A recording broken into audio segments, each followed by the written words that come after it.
Este es nuestro quinto mensaje de la serie Cristianos que fructifican en tiempos del COVID, basado en el fruto del Espíritu de Gálatas 5. Hemos hablado del amor, del gozo inagotable, de la paz verdadera, y en el último mensaje hablamos de la paciencia en un mundo impaciente. Hoy vamos a hablar de la benignidad. Y vamos a ver en el desarrollo de este mensaje qué interesante es esta cualidad del fruto del Espíritu, este elemento que compone el fruto del Espíritu Santo en la vida del creyente, la benignidad. Poco se habla de ella, pero vamos a ver, queridos hermanos, cuánta falta hace en nuestro medio, en nuestro país, en nuestra sociedad, la benignidad. Basta con ver cualquier noticiero a cualquier hora para darnos cuenta cuáles son los temas principales. Desgracias, tragedia, abandonos, muerte, conflicto. Esos son los temas que dominan nuestro mundo. Y todo ello nos habla de un vacío en el corazón del hombre. Todo esto son reflejos del vacío que hay en la vida de los hombres y que tratan de llenarlo con lo primero que venga a sus vidas. Así que espero que el Señor esta mañana hable a nuestros corazones y nos diga qué quiere de nosotros a través de su palabra. Vayan por favor al texto que estaremos usando y es el que hemos compartido para los otros mensajes de esta serie. Gálatas 5, versículos 22 y 23. Gálatas 5, 22 y 23. Dice la palabra de Dios: mas el fruto del Espíritu es amor, gozo, paz, paciencia, benignidad, bondad, fe, mansedumbre, templanza. Contra tales cosas no hay ley. Amén. El título del mensaje de este día es La benignidad en un mundo maligno. La benignidad en un mundo maligno. En el original, la palabra en griego es kristatos, que significa también amabilidad, benevolencia y misericordia. Así que con estos otros significados de la palabra podemos ir comprendiendo qué es lo que el Espíritu Santo nos dio cuando dice que nos ha sido dado la benignidad, que ya la poseemos por ser hijos de Dios. Desde aquel día que usted creyó en Cristo como su Salvador, le fue dada esta benignidad. Hay un pasaje muy conocido que es 1 Corintios capítulo 13, versículos 4 al 7. Voy a pedirle que lo busque en este momento, en el cual nos habla del amor. Es un pasaje muy citado cuando hablamos del amor. 1 Corintios 13, 4 al 7. Ahí aparecerá en su pantalla y dice el texto: el amor es sufrido, el amor es benigno. Y porque es benigno, entonces el amor no tiene envidia. El amor no es jactancioso, no se envanece, no hace nada indebido, no busca lo suyo, no se irrita, no guarda rencor, no se goza de la injusticia, mas se goza de la verdad. Porque el amor es benigno, entonces todo lo sufre, todo lo cree, todo lo espera, todo lo soporta. Esto es lo que hace la benignidad. Y por eso me encantó este pasaje al estar estudiando para este mensaje y cómo se relaciona y cómo toma otro significado el amor cuando comprendemos el significado de esta palabra benignidad. El doctor Charles Stanley dice: la benignidad es una cualidad muy propia de Cristo. Es la cualidad que más se reflejaba en su ministerio terrenal, en la relación con los hombres, la benignidad. El Señor Jesucristo fue benigno con los hombres. El fruto del Espíritu es el carácter de Cristo en usted. Es el carácter de Cristo en ti, manifestándose a través de ti. La benignidad nos ha sido dada para bendecir a los demás. Esta es la cualidad de no producir dolor y pesar a otros. Y sería una buena pregunta para los nuestros en casa, este día o esta tarde. ¿He sido benevolente contigo, querida esposa? ¿He sido benigno contigo, esposo? ¿He sido benigno con ustedes, padres? ¿Cómo hemos vivido con nuestros familiares en casa? ¿Hemos manifestado esta benignidad? Es interesante que este fruto del Espíritu no se puede demostrar con palabras. Mire, uno puede decir que ama, uno puede decir que tiene gozo, que tiene paz en el corazón, pero uno no puede decir que es benigno sin serlo. Es más, sonaría chocante decir que somos benignos.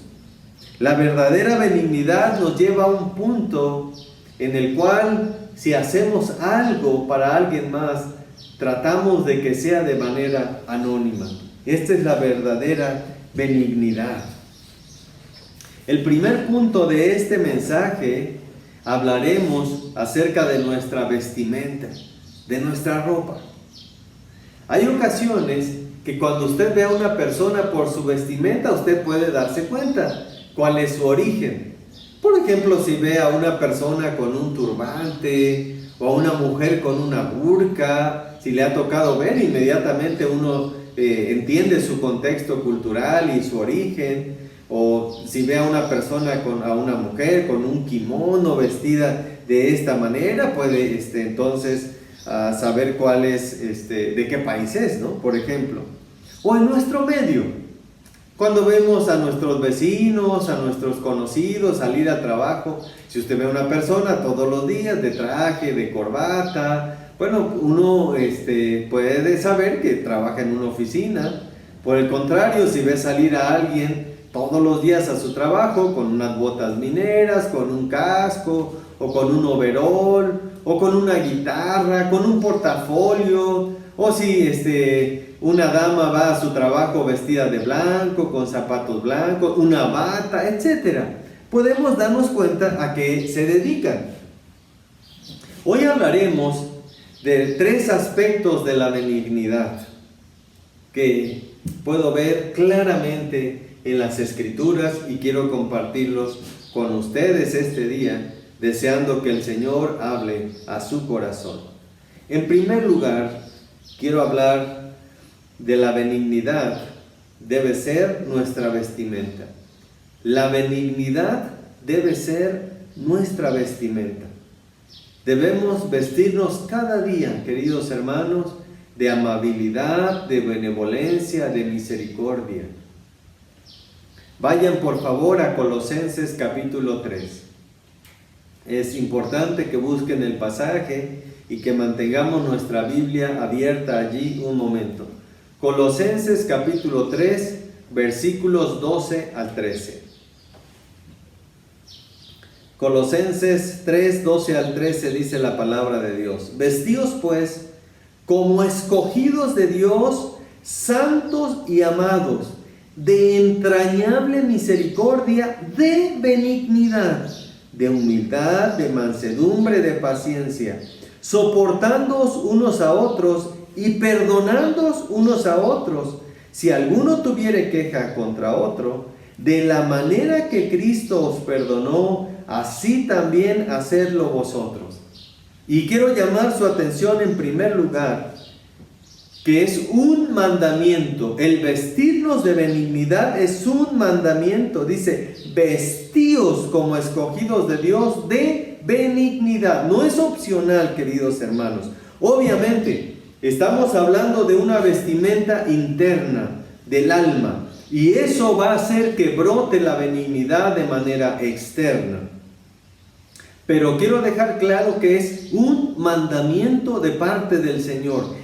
Vístete de benignidad, vistámonos de benignidad. Por eso les decía al principio del mensaje, hace falta este elemento en nuestros días, en nuestra sociedad, en nuestro medio. Solo falta con voltear a ver, queridos hermanos, cómo estamos viviendo como sociedad. Y nos daremos cuenta cuánta falta hace que haya personas benignas que reflejen el carácter de Cristo para ellos. Sería vergonzoso salir a la calle sin ropa, por supuesto. De cuando en cuando vemos a personas en este estado y uno inmediatamente puede darse cuenta que están mal de sus facultades mentales. Y en la vida espiritual es exactamente la misma. Hermanos, no podemos salir, no podemos vivir sin nuestro ropaje espiritual, sin nuestra vestimenta espiritual, que es la benignidad.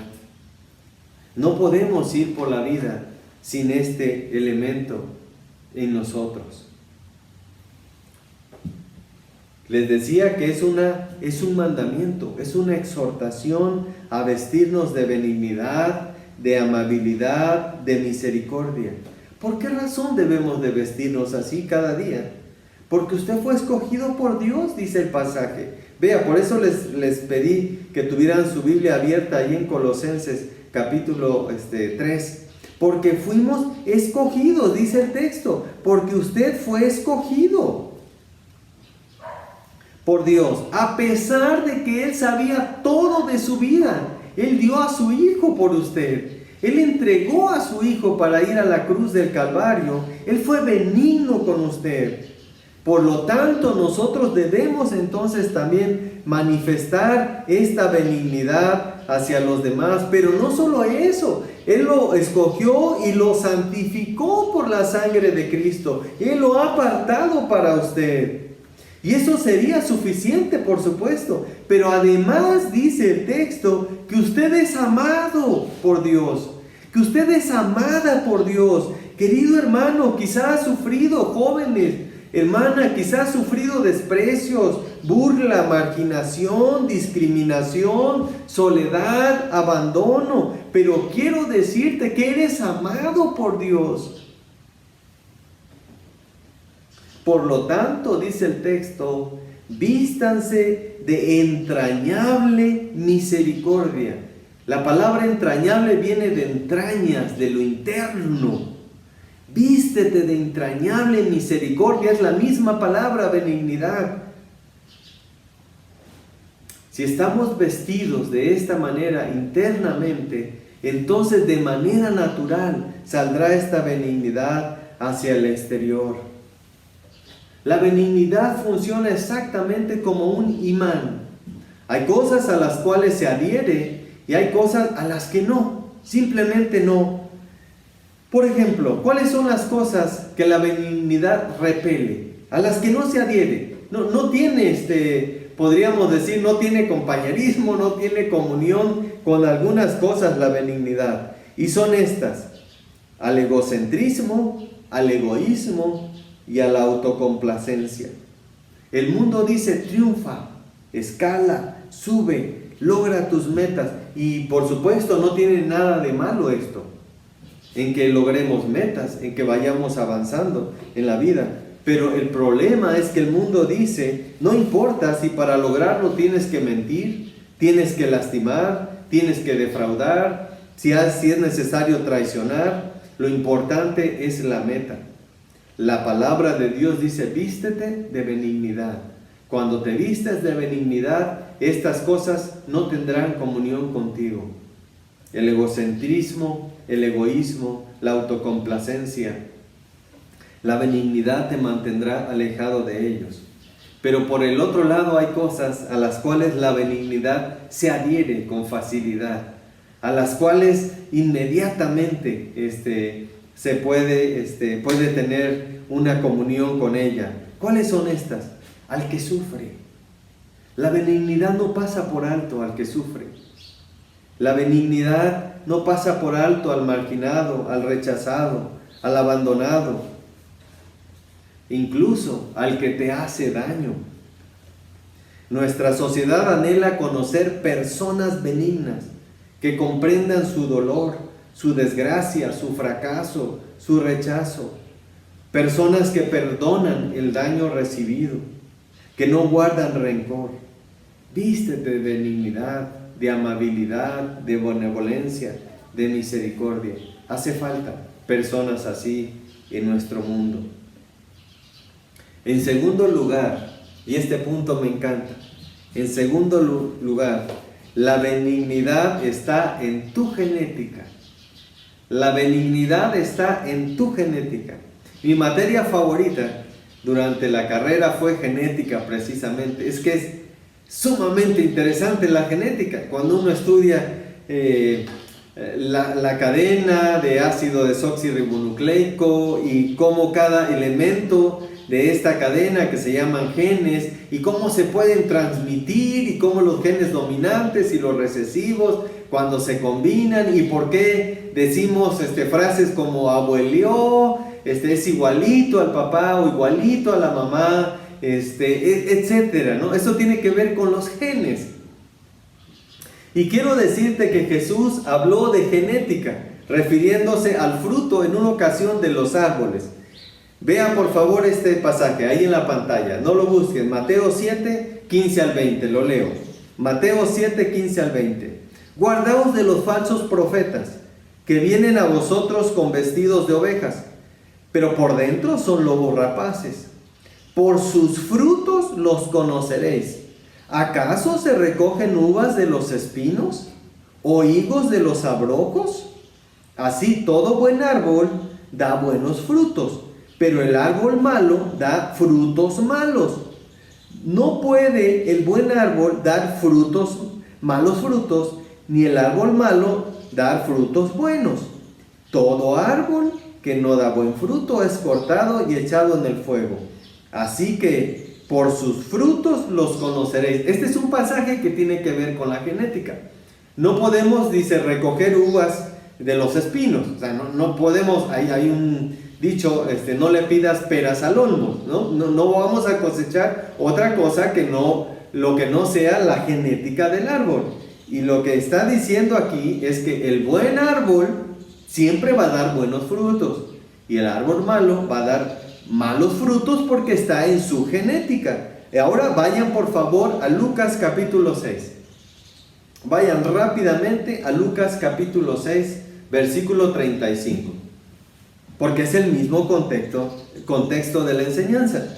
Vean lo que dice Lucas 6, capítulo 35. Amad pues a vuestros enemigos y haced el bien, y prestad, no esperando de ellos nada, y será vuestro galardón grande, y seréis hijos del Altísimo, porque Él es benigno para con los ingratos y malos. Sed pues misericordioso, como también vuestro Padre es misericordioso. Otro mandamiento. El primero fue acerca de nuestra vestimenta interior. Este es: sed pues misericordioso, como vuestro Padre es misericordioso. Tenemos genéticamente, querido hermano, espiritualmente, usted ha sido modificado genéticamente. Ha sido ahora hecho hijo de Dios, y por su sangre fluye esta benignidad que es una cualidad de Dios.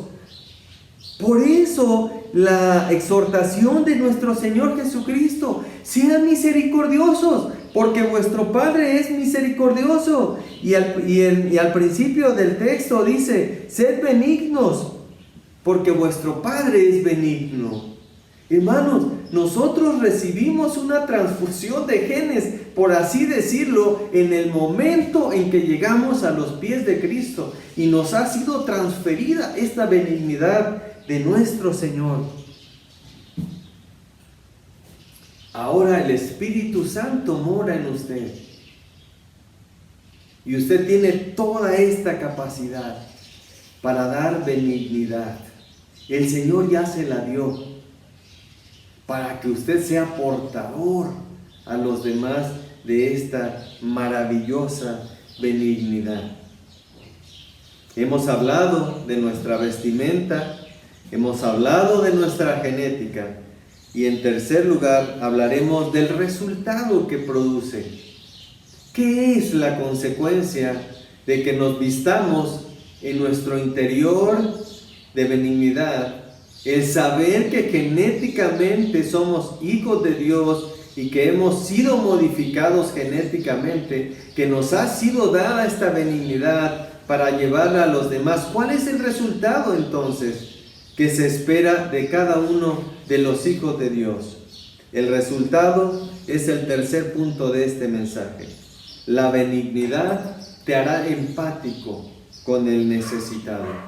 La benignidad te hará empático con el necesitado. Hermanos, la benignidad no solamente es ser amable con los que amas, con los que conoces. No es solamente sonreír amablemente. No solamente ceder un lugar, un asiento cuando vas en el autobús. Eso es parte de ellos. Pero la benignidad va más allá. De las parábolas que el Señor Jesucristo utilizó para enseñar grandes verdades, hay una que se relaciona con esta cualidad de la benignidad y la vamos a ver esta mañana. Busquen por favor Lucas capítulo 10, versículo 25. Lucas 10, capítulo 25. Vayan por favor al pasaje y ténganlo abierto allí, por favor. Hemos hablado en los dos puntos anteriores de dos mandamientos: de vestirnos, de ser benignos y de ser misericordiosos. Veamos entonces esta parábola que el Señor enseñó. Y he aquí, un intérprete de la ley se levantó y dijo para probarle. Este era el propósito de este hombre: Maestro, ¿haciendo qué cosa heredaré la vida eterna? Él le dijo: ¿qué está escrito en la ley? ¿Cómo lees? Aquel respondiendo dijo: amarás al Señor tu Dios con todo tu corazón y con toda tu alma y con todas tus fuerzas y con toda tu mente, y a tu prójimo como a ti mismo. Le dijo: bien has respondido, haz esto y vivirás. Sencillo. Pero él, queriendo justificarse a sí mismo, dijo a Jesús: ¿y quién es mi prójimo? Y aquí viene toda una respuesta del Señor Jesús, que no resume en una palabra, sino da una parábola para enseñar quién es su prójimo. Dice el versículo 30, respondiendo Jesús dijo: un hombre descendía de Jerusalén a Jericó y cayó en manos de ladrones, los cuales le despojaron e hiriéndole se fueron, dejándole medio muerto. Aconteció que descendió un sacerdote pero por el camino, y viéndole pasó de largo. Asimismo un levita, llegando cerca de aquel lugar y viéndole pasó de largo. Pero un samaritano que iba de camino vino cerca de él y viéndole fue movido a misericordia. Aquí está la palabra. Y acercándose vendó sus heridas, echándole aceite y vino y poniéndole en su cabalgadura, lo llevó al mesón y cuidó de él. Otro día al partir sacó 2 denarios y los dio al mesonero y le dijo: cuídamele, y todo lo que gaste de más yo te lo pagaré cuando regrese. ¿Quién pues de estos 3 te parece que fue el prójimo del que cayó en manos de los ladrones? Él dijo: el que usó de misericordia, de benignidad con él. Entonces Jesús le dijo: ve y haz tú lo mismo. Otro mandamiento, el tercero en este mensaje: ve y haz lo mismo. Practica misericordia, practica benignidad con los demás. Más claro ni el agua, la enseñanza del Señor. Ve y haz tú lo mismo, y hazlo con aquellos que nunca podrán recompensarte por el bien recibido. Ahora, queridos hermanos, aquí hay algo interesante. Sé que esta parábola es muy profunda, toca un tema espiritual, incluso de la salvación, es muy claro, una enseñanza de la salvación aquí. Pero quiero que veamos juntos algo que quizá por nuestra mente gentil pasamos a veces por alto y no lo vemos. La audiencia es judía. Tenga en cuenta esto: a quienes el Señor les está hablando son judíos, con una mentalidad judía. Los personajes que utiliza el Señor para esta parábola están relacionados con la religión judía. En primer lugar, pasó un sacerdote. Y la audiencia pudo haber justificado al sacerdote, pues había leyes para ellos que no podían acercarse a un cuerpo, etcétera. Quizá tenía algo que hacer ya, a donde iba y le estaban esperando. Pero en segundo lugar pasó un levita. Un levita es de menor rango que un sacerdote y tampoco hizo algo. También los levitas tenían ciertas restricciones para los cadáveres, ¿no? Quizá pensó que la persona estaba muerta. En la mentalidad judía pueden suceder muchas cosas, ¿no? Pensando por qué no. Ahora, este es el punto que pasamos por alto muchas veces. La historia empieza con una persona que va de camino, es asaltada, maltratada, la dejan por muerto, le roban todo. En primer lugar va un sacerdote, luego no hace nada. En segundo lugar, un levita y tampoco no hace nada. Entonces, como héroe de la película, ¿quién seguiría en la mentalidad judía? El sacerdote no hizo nada, el levita no hizo nada. Pero entonces, ¿quién va a ser el héroe de la película? ¿Quién va a ser el bueno? El sumo sacerdote, obviamente. Pero, oh sorpresa, hermanos, no hay un sumo sacerdote, hay un samaritano que los judíos despreciaban. Los judíos los consideraban como inferiores. Y no voy a tomar tiempo para hablar de eso. Pero viene un samaritano. La enseñanza es clara para nosotros. No necesitamos un cargo, hermanos. No necesitamos un nombramiento para ser benignos con los demás, con el que está sufriendo, con el que está necesitado, con el que todos los días tienes contacto y está en desgracia. No necesitas un cargo especial. Por eso me llama tanto la atención en este punto que lo hizo un samaritano, alguien de quien no se esperaba que lo hiciera. Vean todo lo que hace este hombre. Se para, le pone en sus heridas vino y aceite, que ahí hay otro significado espiritual muy profundo. Pero no solo eso, él se baja de su cabalgadura y lo pone en ella. Ahora el samaritano va caminando y lo lleva a un mesón y le entrega incluso dinero al mesonero y le dice que lo atienda y que lo cuide, y que cuando él regrese, si algo se debe, se lo pagará. Esto es la benignidad, queridos hermanos. Qué ejemplo tan hermoso usó el Señor para hablarnos de la benignidad. Y recuerda, es un mandamiento: haz tú lo mismo. Tú eres el samaritano. Usted es el samaritano en su ciudad, en su trabajo. Una persona benigna cambia el ambiente en una oficina.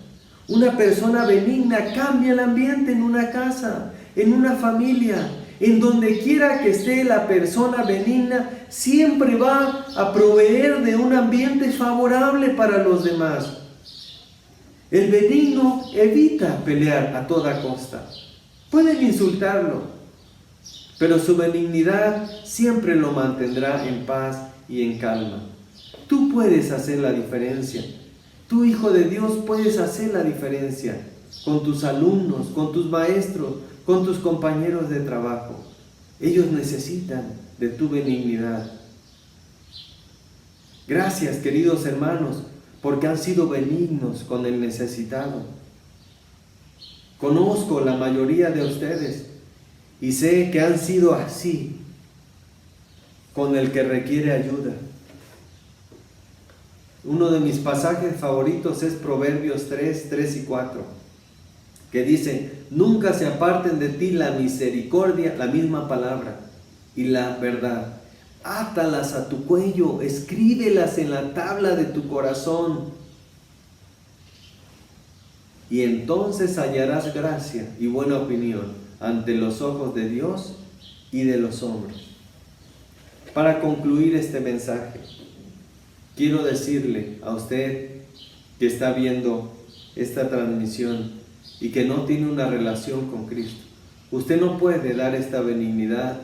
Podrá hacer esfuerzos por ser una buena persona, pero este tipo de benignidad no la podemos dar a menos que el Espíritu Santo more en nosotros. Y para que eso suceda, nosotros tenemos que haber abierto nuestro corazón a Cristo, entregarle nuestra vida, depositar nuestra fe en Él. El Señor fue benigno con usted, quiero decirle, pues Él entregó a su Hijo para ir a la cruz del Calvario y pagar por sus pecados. Piensa en este momento, ¿cómo está mi relación con Dios? Piensa en este momento, ¿cómo es su relación con Dios? ¿Usted tiene una relación personal con Él? ¿En algún momento de su vida le ha pedido perdón por sus pecados? ¿Le ha confesado a Él todas sus maldades?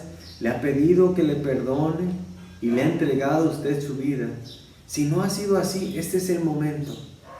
Nuestro Dios es benigno, nuestro Dios es misericordioso, nuestro Dios es paciente, y la prueba es que usted está viendo este mensaje o está escuchando este audio como prueba del amor y la misericordia de Dios para usted. Hoy el Señor le está haciendo un llamado a venir a Él, a reconciliarse con Él. Dice la palabra de Dios en Romanos 5:1, justificados pues por la fe, tenemos paz para con Dios, por medio de nuestro Señor Jesucristo. El Señor Jesucristo ha provisto de esa paz para usted, por ese sacrificio que Él hizo, pero la decisión es suya. Él quiere ponerle en paz con Dios, para que cuando usted muera vaya al cielo y no al infierno. Hay un lugar de condenación eterna, pero también hay un lugar de gloria eterna en la presencia de Dios. Y esa es la voluntad del Señor, que usted esté allí delante de Él en su presencia. Pero la decisión es suya. Usted tiene que abrirle su corazón y aceptarle como su Salvador. Y a usted, querido Hijo de Dios, que por la benignidad y la misericordia de Dios, usted ya es su hijo, que no solamente es una criatura, ahora es hijo de Dios. Quiero decirte que hace falta personas benignas, allí donde usted está, a donde vas a trabajar cada día, con las personas que te rodean. Hay alguien esperándote, que le manifiestes tu benignidad, que reflejes el carácter de Cristo, que le muestres cómo es el amor de Cristo para Él. Para realizarlo, para dar esta benignidad, algunos necesitan salir de su burbuja de la comodidad. Cuando nos encerramos y no tenemos contacto con los demás, no hay manera de proyectar esta benignidad. Ser benigno te costará trabajo, tendrás incomodidades para hacerlo, tendrás que sacrificar algunos gustos y algunas cosas personales para poder ser benigno con los demás. Concluyo el mensaje con las palabras de Cristo: ve y haz tú lo mismo. Estamos en un mundo sufriente. Si como hijo de Dios usted ha pasado por tiempos difíciles durante esta pandemia, imagínese lo que está viviendo una persona que no conoce al Señor, que no tiene esperanza, que no tiene de dónde asirse, que no tiene de dónde agarrarse, que no tiene un lugar seguro. Imagínese cómo están viviendo esta pandemia las personas sin Cristo. Por eso el llamado es urgente, queridos hermanos, a que proyectemos esta benignidad que Dios nos ha dado para hacer bendición a los demás. Vamos a orar.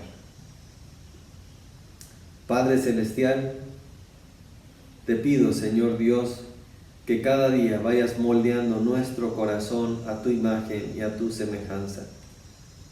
Hace falta tanto, Señor, la benignidad en este mundo maligno, en este mundo sin esperanza, lleno de crueldad, lleno de perversión.